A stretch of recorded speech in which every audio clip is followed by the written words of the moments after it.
Cəza çəkmə müəssisəsində olan uşaqların mən təhsil hüququndan istəyərdim danışaq ki, onların təhsil alma hüququ necə təmin olunur? Buna nəzarət necə edilir?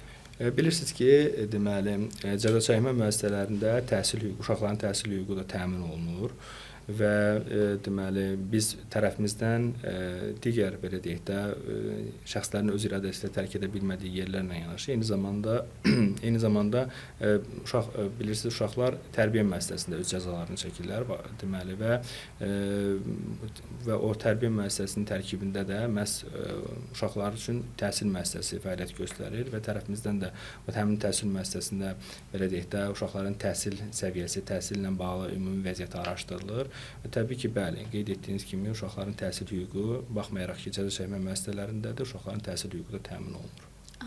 Bəs onların imtahanlarda iştirakı, qəbul imtahanı, buraxılış imtahanları bunlar necə təmin olunur?